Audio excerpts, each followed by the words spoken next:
How has cancer impacted my life? In every aspect, because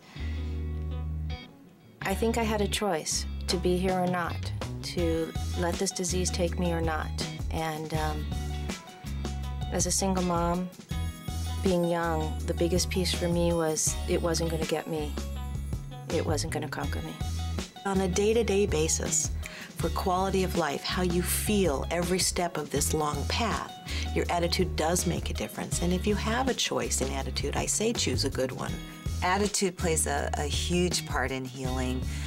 If you're very depressed, it takes you longer to get through things and you just don't feel like getting up in the morning. Through this walk, people will go through many of those different phases, feeling depressed, feeling angry. I was a nurse, I was a health educator, I ate right, I was a vegetarian, I exercised regularly, I didn't smoke, I didn't do drugs, I hardly ever used alcohol, I had no history of breast cancer, and I was also very afraid. I was afraid I wouldn't live to see my children grow up. I wouldn't accomplish the life goals I had set out for myself. I wouldn't pay off the new Volvo I had just bought, those little things. I see patients who withdraw and become clinically depressed with a diagnosis or the side effects related to treatment.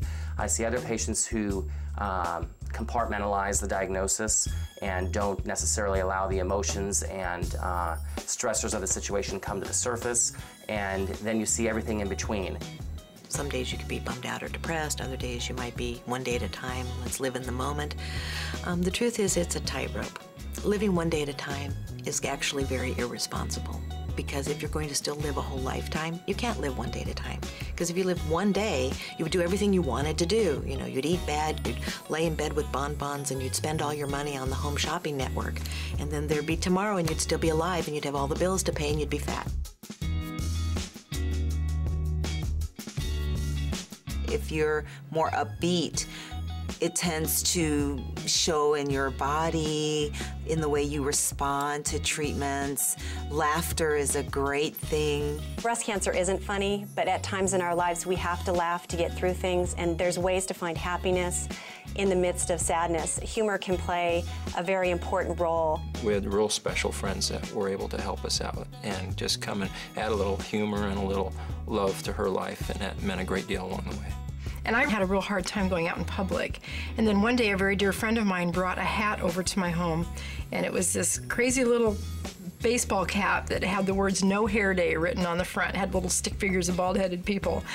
And I remember getting that hat, and for the first time I was able to put that hat on and smile back at the reflection in the mirror. Time went on and I wore this crazy hat out in public. I realized that that hat helped me recapture my sense of humor, and it really helped nail home the point that humor is so important. Many of the books I have on my own library shelf that they can check out deal with the humor, and usually the women who get through this the fastest, the easiest, and the most intact are the women who reach right up there and go, oh, this one looks funny.